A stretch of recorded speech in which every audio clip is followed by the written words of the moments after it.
একটু আগে আমি একটা শুনানি করে আসলাম সকালে, একটা জেরা করলাম, একটা মেয়ে, একটা বুয়েটের একটা ছাত্র, সে একটা মেয়েকে বিয়ে করলো, সুন্দরী মেয়ে, খুব চমৎকার সুন্দরী মেয়ে। বিয়ের দিন রাতে সে দেখায় 7টা ছেলের সাথে তার সম্পর্ক, ছবি দেখায় ছেলেটাকে, বলে যে তোমার বিয়ে করছে আবার কি, কাবির নাম হচ্ছে লাকি 7 দিয়ে, মানে 7,77,760 টাকা। রাতে বিয়ের দিন রাতে বলতেছে ডিভোর্স দাও, আর আমার টাকাটা আমাকে, মোহনার টাকাটা আমাকে দিয়ে দাও, মোহনার টাকাটা আমাকে দিয়ে দাও। ছেলে তো বুয়েট থেকে পড়া ছেলে, সুন্দর ছেলে, ডিপিটিসিতে জব করে, বেচারা ইঞ্জিনিয়ার, বেচারা তো পরে যখন দিচ্ছে না তখন বিরোধ করে দিল এক মামলা। তো পরে ফার্ম গেটের ছেলেটা একটা কম্পিউটার দোকান থেকে প্রিন্ট করছে, যে তাকে তো ছবিগুলো দেখেন 7-8 জনের সাথে সম্পর্ক আছে, প্রিন্ট করছে। তো কম্পিউটার দোকানে উনি বলতেছে ভাই কি ঘটনা, বলছে এই অবস্থা, তো আমার একটু ভালো লয়ার দরকার। তো ওর কম্পিউটার দোকান নাকি আমার কথা রেফার করলো, ক্রিমিনাল লয়ার হলে উনি এটা ভালো জানে, ওনার কাছে আপনি যান। তো সেই ইঞ্জিনিয়ার সাহেব 3-4 দিন ধরে আমাকে নিয়ে গবেষণা ওয়েবসাইট দেখেছে, গবেষণা করে তারপর আমার চেম্বারে আসে। পরবর্তীতে এই মামলাটাকে আমি জামিন করিয়েছি। তারপর আজকে মেয়েটার জেরা করলাম, মেয়েটার জেরা করার পর মেয়ের নাকে দিয়ে মুখে দিয়ে শুধু বাতাস বেরোচ্ছে। তাকে যখন বিষয়গুলো সবগুলো সামনে নিয়ে আসা, তার মানে শুধু সুন্দর দেখলেই তোমরা লাভ জাগ করা দরকার নেই। আল্লাহ তাআলা কালো তৈরি করেছে কারণে, আমার মতো কালো তৈরি করেছে কারণে, আবার তোমাদের মতো সুন্দর তৈরি করেছে কারণ দিয়ে। তোমাকে অনর্থক সৃষ্টি করেনি আল্লাহ। মিস্টার বিনের নাম শুনেছ? মিস্টার বিন অক্সফোর্ডের ছাত্র ছিল। মিস্টার বিন যখন অক্সফোর্ডে পড়ে তখন তার খুব স্বপ্ন সে নাটিকা করবে, নাট্যশালায় সে থিয়েটারে সে ভর্তি হয়। থিয়েটারে ভর্তি হওয়ার পর থিয়েটার তাকে একটা ডায়লগ দেয়, সে ডায়লগটা বলতে পারে না। তো তারা বলে তুমি যদি ডায়লগ না বলতে পারো তাহলে তুমি কি নাটক করবা, তাকে বের করে দেয়। মিস্টার বিন চিন্তা করলো আমি ডায়লগ বলতে পারি না, কিন্তু আমি এমন একটা নাটক আবিষ্কার করব যে নাটকে কোনো ডায়লগ দিতে হবে না। 3 বছরের মাথায় মিস্টার বিন এমন একটি মুখ অভিনয় আবিষ্কার করলেন, পুরো বিশ্বরে এত আলোড়ন তৈরি হয়েছে, পরবর্তী অক্সফোর্ড থিয়েটার তাকে নিয়ে পুরস্কৃত করেছে। এরপর তুমি বলো তোমাকে অনর্থক সৃষ্টি করেছে আল্লাহ? আল্লাহ তোমাকে অনর্থক সৃষ্টি করেছে? আল্লাহ তোমাকে অনর্থক সৃষ্টি করেনি। তুমি একটু কালো হলে মন খারাপ করো, হ্যাঁ আমি কালো, আমাকে কেন আল্লাহ অনর্থক সৃষ্টি করেছে? মন খারাপ করো না, করো না? একটা ছেলে প্লে বয়, খুব সুন্দর, সবসময় মেয়েরা তার পিছনে ঘুরে। তো পড়াশোনা তো আর করে নাই, সবসময় প্লে বয় ছিল, পড়াশোনা তো আর করে নাই। তো চিন্তা করলো এবার তো বয়স তো পার হয়ে যাচ্ছে, বিয়ে তো করা দরকার, বিয়ে করতে হলে তো বউ চালাইতে হবে, বউ চালাতো সামর্থ্য তার নাই। সে চিন্তা করলো এমন একটা মেয়ে বিয়ে করতে হবে যে মেয়ের কি, যে মেয়ে চাকরি করে। তো পরে বন্ধুকে বলে বন্ধু চলো একটা মেয়ে দেখতে যাবো। বন্ধু তো ভাবছে যে তার পিছনে সুন্দর সুন্দর মেয়েরা ঘুরে, এমন এক বিশ্ব সুন্দরীকে আজকে দেখতে যাবে, একটা দেখার তো তার খুব শখ। বন্ধু যাওয়ার পর দেখেছে মেয়েটা কালো।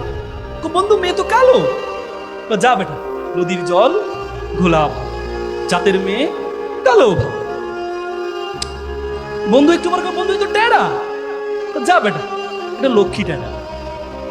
মানে তার যতগুলো উইকনেস আছে প্রত্যেকটা উইকনেস ইউনিকনেসে পরিণত হয়েছে শুধুমাত্র তার যোগ্যতার কারণে, শুধুমাত্র তার যোগ্যতার কারণে। আর তুমি বলো তোমাকে অনর্থক সৃষ্টি করেছে? তুমি মনে করো সুন্দর সুন্দর আল্লাহ মিলিয়ে দে না, আল্লাহ যোগ্যতা সুন্দর দুইটাই মিলা নাকি? কোরআনে বলছে তাইয়্যিবাতুল লিত-তাইয়্যিবাল খাবিসাতুল লিল-খাবিসা। আল্লাহ কোরআনে বলছে যে আমি ভালোর জন্য ভালো রাখি আর খারাপের জন্য খারাপ রাখি। বুঝো না? শুধু সুন্দর দেখলে তোমরা মনে করো সুন্দর মানে অনেক কিছু না।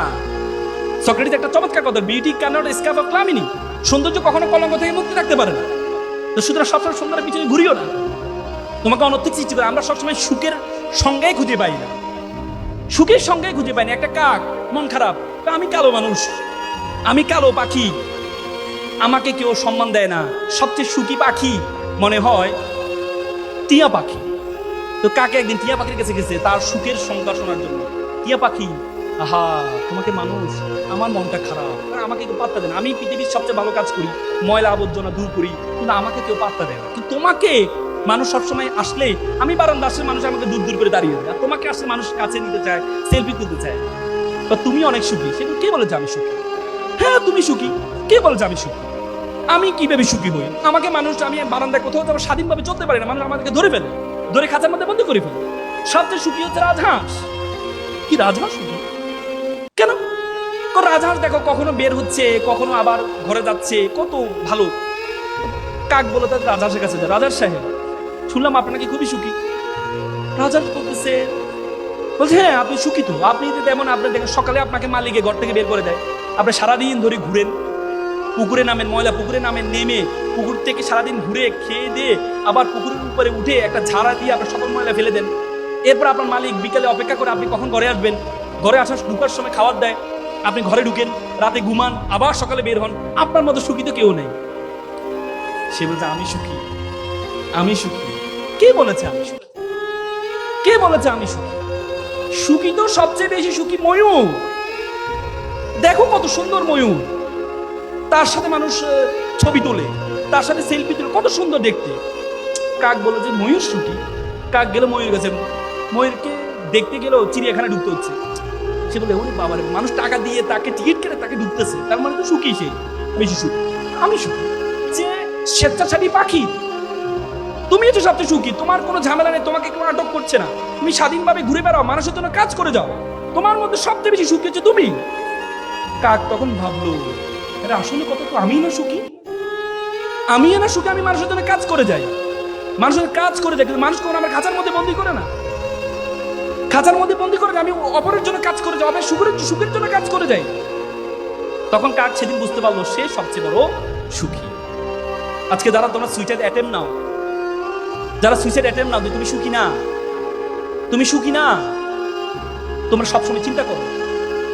জাপানে একটা বই আছে, তোমরা বইটা অবশ্য পড়েছ, ইংল্যান্ডের একজন নাগরিক, তিনি জাপানের লারা হার্ভে, তিনি জাপানে চাকরি সুবাদে ছিলেন, তিনি একটা বই লিখেছেন, বইটা হচ্ছে কাইজান। সে কাইজান বইয়ে তিনি কিছু গুণের কথা বলছেন, জাপানিরা কেন সুখী।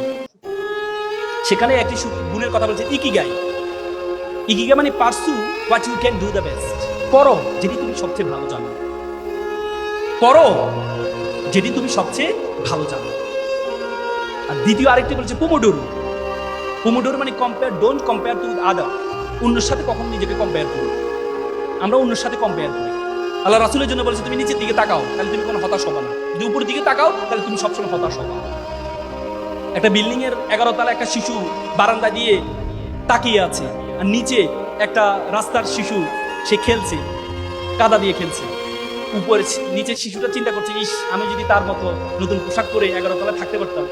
আর উপরে শিশুটা বলছে, ইস আমি যদি তার মতো এভাবে স্বাধীনভাবে নিচে খেলতে পারতাম। তার মানে আমরা অন্যদিকে তাকাই, তুমি কখনো অন্যদিকে তাকাবা না।